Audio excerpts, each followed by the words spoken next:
Kendrick really the boogeyman in hip hop right now. He just dropped one of the craziest diss songs in hip hop.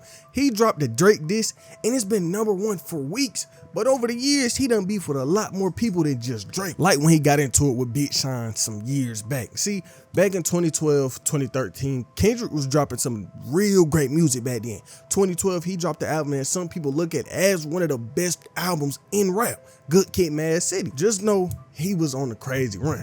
But during this run, he was feeling himself at the time. And during this time period, him and Big Sean linked up on the song Control. But this wasn't no normal song. Kendrick was speaking his mind. He basically said how he felt about the whole industry. He name dropped about every rapper known to man. One line on the song, he said, "I'm usually homeboys with the same dudes I'm rhyming with, but this hip hop, and they know what time it is." And that goes for Jermaine Cole, Big Crit, Wale, Pusha T, Meek Mill, A$AP Rocky, Drake, Big Sean, GetLikePrincee, Tyler the Creator, Mac Miller. I got love for y'all, but I'm trying to. And before I keep talking, make sure y'all hit the like button. I don't normally say this, but I know you're gonna enjoy the video, so you might as well hit it. But you know the craziest part about this whole thing, that song where he dissed everybody, well, Big Sean was on the song. And guess who dropped the song? Big Sean. This was basically the single to promote his album. And after that went down, everybody in the industry was responding to this. But Dot felt like they was taking everything out of context. He said, "I think the ones that really took it out of context was the people that we know who want to grab an opportunity off the hype, rather than actually tuning in, listening, and knowing how hungry I am." A lot of people think it's about talent. That's why they get it wrong. I'm saying I'm the most hungry in this. I respect legends in the game. I respect people that's done it before me. People done lost their lives over this because of what they laid down. That's the point of the whole verse. Basically what I'm trying to convey through that verse. All the ignorance behind it, you can kill that noise. But keep in mind, this is kind of at the start of Kendrick time in the mainstream. And when people heard him coming at the industry like this, it sent shockwaves throughout the whole internet. Everybody wondering, who is this new nigga talking to everybody like this? And at the time, back in 2014, he had gained over 200,000 followers over the song, and the follower bump was so big it had Billboard writing articles about what was going on. But the craziest part about this whole beef was not only did it give Kendrick an increase, every single artist he mentioned on that track got a bump in their social media presence or streaming numbers. Everything about them went up because of Kendrick. But around the time Sean dropped the song, like I said, he was promoting the album, and every single time he did an interview, talked to anyone, got online, they asked him a question. They asked him the same question. What do you think about this song? Talking about this Control song that you put out. Tell me, speak on it. How did it come? I mean, it didn't make the album because of a clearance sample. Is that the deal? That's the deal, and we're trying to work out something where it could at least work digitally. I really fought for that too, man. They saying it's gonna cost, you know how it is, clearing samples. That happened on my first album too. But when they told me that I couldn't make it, I was like, yo, I'm about to drop this anyway, because I knew what it was and I was sitting on it. And you know, of course Kendrick spazzed on it, of course GetLike spazzed on it. I feel like we all added our own flavors to it. And you know, I knew what it was for hip hop culture. I knew how important it was. And I did my verse, GetLike did his verse, and I sent my verse to Kendrick to hop on. Kendrick sent me his verse back, and I'm not a whole ass, you know, so I'm like, I wasn't gonna change my stuff or nothing. I didn't want to alter it. I knew how important it was, man, and I just wanted to give it out there and like orchestrate that and push the culture forward, man. I haven't seen a hip hop song stir up this much excitement in years, really. So when you heard Kendrick's verse, did you know it was gonna be as big as it turned out to be? Yeah, I was just excited, you know what I'm saying? That dude's, man, that's my homie. He called me and we was talking about it. And you know, it's just in all fun games and sports, man. It's like, it's cool that hip hop can do that without it being violent like it used to be, you know what I'm saying? So, yeah. Do you think that he outshined you at all, Sean, on the song? Yeah, I think that name dropping really took it over the top for sure, you know? So, hey, like I said, when 3 rappers hop on the song, whether it's Click, whether it's All Me, whether it's Control, somebody's always gonna shine. So it just is what it is, man. Well, it's great for hip hop. I love my verse, and I think I had some great quotables in there. I think I was going in. So, you know, I think Kendrick was going in, and I think GetLike was going in. I think GetLike was scientific with it. And it's hip hop. We all having fun, man. And you do gotta respect him for this, because he ain't getting his feelings or nothing. He just looked at it as friendly competition. I mean, he is the one that put the song out, but that don't mean the other feature on the song looked that way. See, what I didn't say was, it was Big Sean, Kendrick Lamar, and GetLikePrincee. So he name dropped Jay and Big Sean on the same song that they was featured on. But Jay didn't feel the same way Sean did. He was mad. Kendrick will body you. Look, you couldn't pay Kendrick $1 million. Kendrick wouldn't tell you. Kendrick could tell you himself he couldn't body me. Kendrick, look, Kendrick is my son. Kendrick is my baby. Kendrick wishes that he could be me. What about Wu-Tang? What about Wu-Tang Clan? But back to Sean and Kendrick. As the years went on, people seemed to notice these little things. People started to peep that they was throwing shots at each other over the years. Like back in 2017, around the time Kendrick dropped Damn, Sean dropped this song Big Business where he said, boy, how right over you. You couldn't pray 100 times a day to have me over though. And if you don't understand it, basically all throughout Damn, Kendrick was touching on the topic of him trying to stay in God's favor and doing what he felt God thought was right. And Sean was basically playing on that. And over time, they would send shots to each other, but we really wouldn't see nothing about that until 2020. On the lead single for Sean album, Detroit 2, he came out saying that he squashed everything. After Nip passed away, he just was like, you know what? All of this is not working. Sean said, after what happened to Nipsey, I reached out to Kendrick because it wasn't even no real issues to begin with. There was just a lack of communication and wrong information fueled by their egos. It's like mixing flames with Diesel. That wasn't all Sean had to say about Kendrick. First of all, me and Kendrick got a history of songs. He's been on my mixtapes, obviously Control, Holy Key, me and Khaled, it was me and Kendrick. Kendrick been in my house before. He done came over, chilled at my house. He done invited me to his mama's house in Compton. You know what I'm saying? I done his charity shows. Excuse me. Me and him have had a relationship. You know what I'm saying? As peers. Kicked it in Detroit together. You know, so when this whole thing, the whole Big Sean Kendrick beef was going on, it was something I wish I would have spoke up about because there was nothing. And when I say nothing, bro, I'm not even bullshitting you. Because you were one of the main people who were pushing the narrative. Yeah. And I can't even fault you for that because I was mad I couldn't push it anymore. no, I get it. I was mad, you know, at first I'm like, man, this is some bullshit. Because look, I don't remember how it started. Some people say it started in a freestyle where I said something about some nigga. Look, if I, my And we thing know is, you're not beefing with M. my wasn't beefing with nobody. I was literally addressing a whole, I'm just rapping. It wasn't like a specific person or else I would have said his name, right? No. Yes. Mad rappers don't say a name. Bro, if they don't say a name, they specifically align it at the person. So look, let me finish. Go ahead. So then I seen people saying that and I'm like, I come from a standpoint of, like I told you, I'm a spiritual person. So I believe what you give your energy to, you attract and it grows, right? So I see that and I'm like, that's some bull. I didn't even get no energy to it. Time goes on and then Kendrick, the same year Kendrick dropping his album, he dropped a freestyle. And I don't know what he said that made people be like, oh, it's about Sean or something, right? So I'm like, what part they talking about? And they like, oh, this part. I'm like, okay, so I immediately hit up Top, because I got a relationship with Top. And like I said, I did charity shows with Ken. I immediately hit them niggas up the day, like the first, and they like, no, it ain't about you. It ain't about you at all.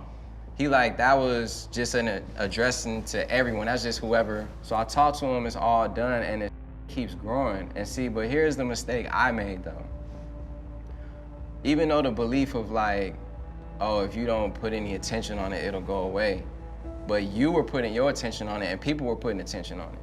So therefore, I'm sorry. That law of the universe, no, it's cool. I am sorry. It's cool because one of the things it taught me is, first of all, that was the first time I realized that the internet was like one of the biggest things in the world. Like people really listen to the internet. And I never talked about it and I should have said something, bro. I should have just came out and been like, nah, that ain't it. Or the same, I should have just hit you up and been like, nah. But I didn't. That would have ended that a lot sooner. I know, I didn't because... And once you and I spoke and had that conversation, you didn't hear any more about that from me. Yeah. And so for years after this, people just figured that was the end of their problems. Like you heard Sean said in that 2020 interview, it wasn't no actual beef. Turns out Kendrick felt a different way. Back when Damn first dropped, there was a song on there named Element. Okay, that song cool, he just talking his talk.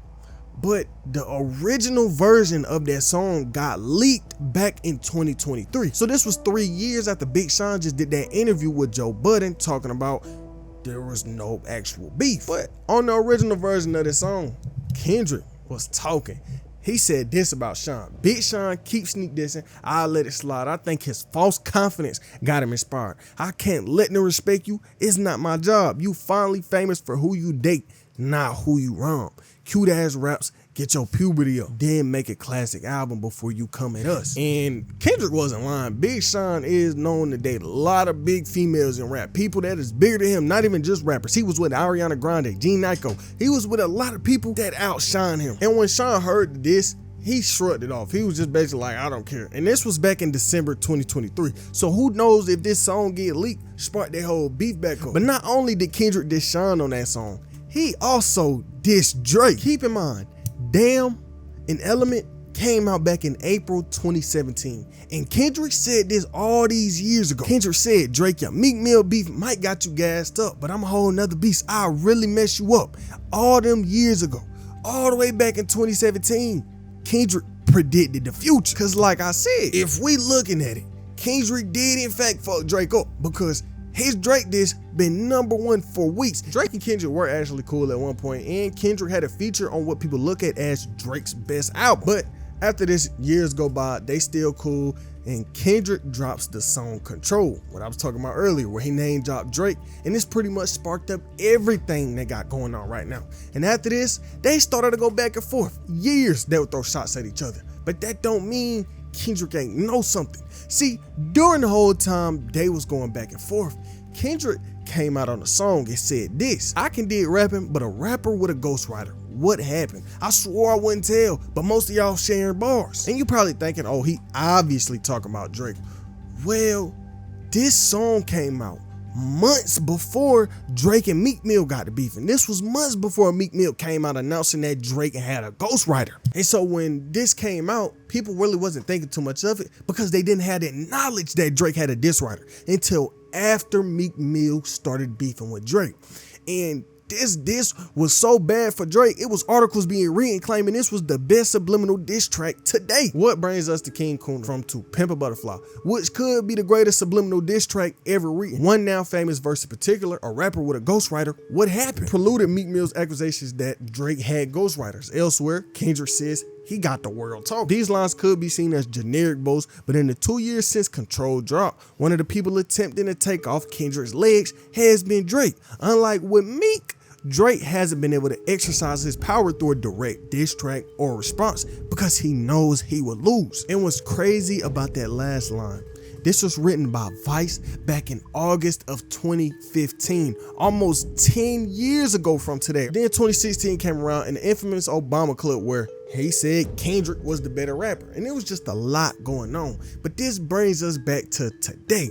Over the years, they were interacting with each other over slight disses, but that would change in October of last year. When Drake dropped his album For All the Dogs, he had the song First Person Shooter with him and J. Cole on there, where Cole happened to drop Kendrick by name. He said, love when they argue the hardest MC. Is it K-Dot, is it Aubrey, or me? Now, this wasn't a diss. He was basically showing a little bit of love to Kendrick.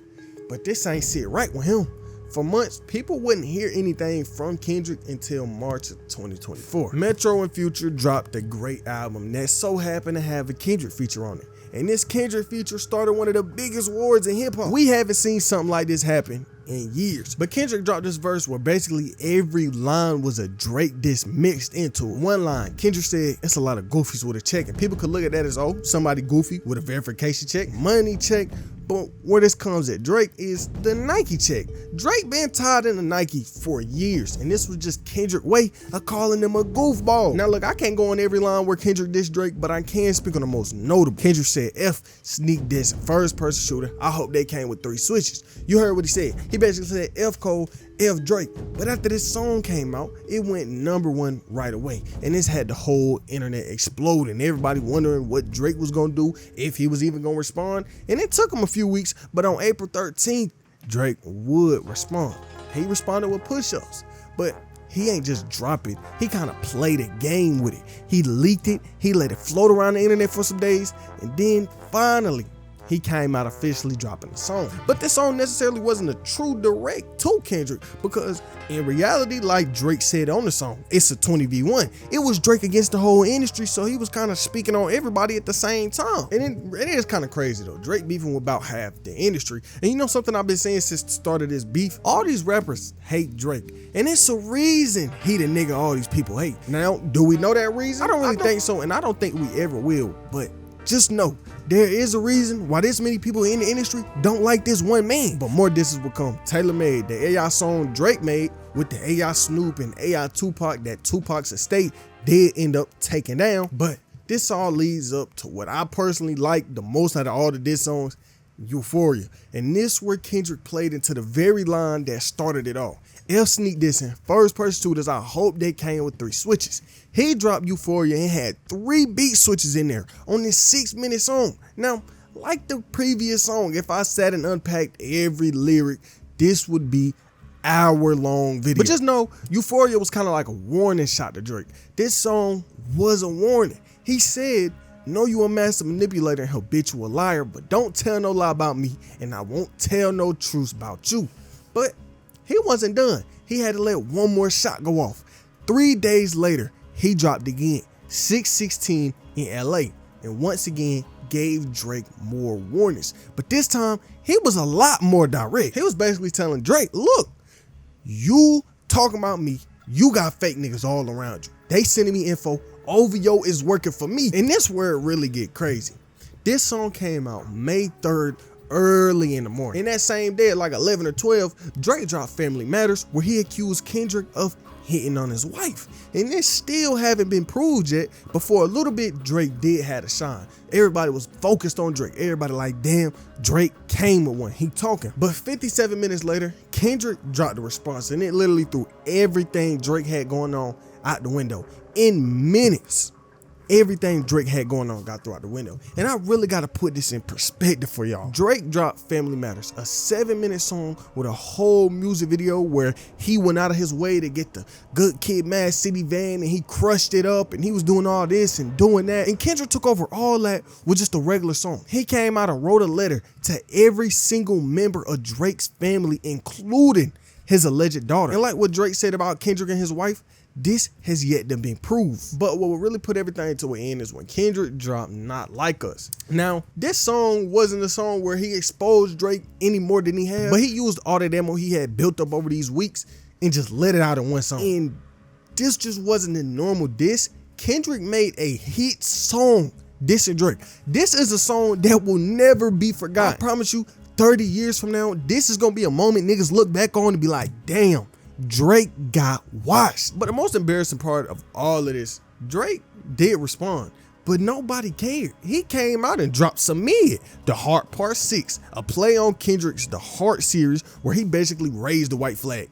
And deadass, if you listen to the song, it sounds like he's tired. It sounds like Drake is tired of all these songs that Kendrick keep dropping on him. And it doesn't make sense that Drake will be tired. And I say this because in one of the diss songs, Drake was begging Kendrick to drop. It was a whole bar to the song where he just saying drop, drop, drop. And then Kendrick get to drop it, and it's too much for him. We don't even know if the beef is over or not, or maybe one of them got something left in store. Now we know for a fact Kendrick got something in store, but they don't mean he gonna drop it. But Drake wasn't the only one Kendrick bodied. He had J. Cole out here embarrassing himself. Remember how this whole beef sparked up? Kendrick saying F the Big 3. So Kendrick came out saying this. Then some weeks later out the blue, Cole dropped this surprise tape with the song 7-Minute Drill on there. Easily the worst diss out of every single song that done came out. But he was basically on the track saying Kendrick didn't have a classic album and some more shit. But it wasn't nothing crazy. This where the problems come though. 48 hours after he officially released this diss track, he comes on stage apologizing to Kendrick Lamar. So proud of that project, except for one part. It's one part of that that make me feel like, man, that's the lamest shit I ever did in my life, right? And I know this is not what a lot of people want to hear. I know I can hear my there right now like, nah, don't do that. But I got to keep it 100 with y'all, right? I damn near had a relapse, right? Because y'all heard some shit happen 3 weeks ago, however long it was. Y'all heard that bazooka that was dropped on the game, right? So all of this time of me moving on my own accord, for the first time I was tested. Why am I tested? Because I got the world and I got like, what you gonna do, Cole? My like, big boy, I must have had 1,000 missed calls. Oh my God. Text flooded, I couldn't even answer my shit. It's wartime, right? I wanna see blood. And I was conflicted because one, I know my heart, you know what I mean? And like, I know how I feel about my peers, these two niggas that I just been blessed to even stand beside in this game, let alone chase their greatness, right? So I felt conflicted because I'm like, bro, I know I don't really feel no way, but the world want to see blood. I don't know if y'all can feel that, but the world want to see blood. So I say all of that to say, in my spirit of trying to like get this music out, I ain't gonna lie to y'all, I moved in a way that I feel spiritually feel bad on me. Like I try to like jab back and I try to keep it friendly, but at the end of the day, when I listen to it and when it comes out and I see the talk, sit right with my spirit, that make me feel, disrupts my peace. So what I want to say right here tonight is in the midst of me doing that and in that, trying to find a little angle and downplay this catalog and his greatness, I want to say right now tonight, how many people think Kendrick Lamar is one of the greatest ever touch a phone? Dreamville, y'all love Kendrick Lamar, correct? As do I. So I just want to come up here and be like, publicly be like, bruh, that was the lamest, like goofiest shit. I say all that to say it made me feel like 10 years ago when I was moving incorrectly. And I pray that God align me back up on my purpose and on my path. You know what I mean? I pray that my nigga didn't feel no way. And if he did, I got my chin out. Take your best shot, I'm gonna take that chin, boy, do what you do. You know what I mean? Like, all good. Like, it's love. And I pray that, I pray that y'all are like forgiving like the misstep and then I can get back to my true path, because I ain't gonna lie to y'all. Past 2 days felt terrible. Like, now look, I'm all for the peace, but you can't apologize to this man after he just blatantly disrespect you on this song. He basically said F you and F Drake. But the problems didn't stop at that. Even after Cole apologized, Kendrick was still dissing him. Euphoria. Kendrick said he seen Drake and Cole kissing and hugging on stage. Then Drake himself dropped some lines basically saying, I don't care if Cole think that song was hard, nigga. I'm still beefing with you. Overall, Cole apologizing did hurt his reputation, and I know for a fact people will not look at Cole the same for the rest of his career. Forever. For the rest of time. This gonna be a stain on Cole's career, but it could have also been a smart move on Cole's part. Cole stepping out of this beef could have saved him a lot, because as y'all done seen with this whole Drake-Kendrick beef, it done got real personal, accusing people of all kind of things. So maybe J. Cole knew what was coming, but we won't ever know what he knew. I think after everything that's happened, people is looking at Kendrick like he the boogeyman in rap, and I doubt anyone will ever try to come and diss that man anytime soon, because he is at the top of the game. But to make it all worse, throughout the time Kendrick and Drake was beefing, every time Drake dropped, he put it on his Instagram. But yesterday, or the day before that, Drake comes out and deletes everything. Every diss song he made about Kendrick on his IG gets deleted. And it's got people looking at Kendrick like he took another W. And I'm not even mentioning this dumbass song Drake dropped the other day, that Delilah song. This also got people looking at Kendrick like he took another W. And I want you to do me a favor. Go look up this Drake Delilah song, come back after you listen to it, and let me know what you think about that song in the comments. And tell me if you understand why people saying Kendrick took another W. Kendrick is at the top of the game, and that's just solidified right now. Unlike the artist from my last video, Playboy Cardi, the question about him right now is, where is he in his career? What is he gonna do? Over the past few years, Cardi's career just been filled with nothing but controversy and lies, and that can only last so long. So find out what really happened to Playboy Cardi on screen right now.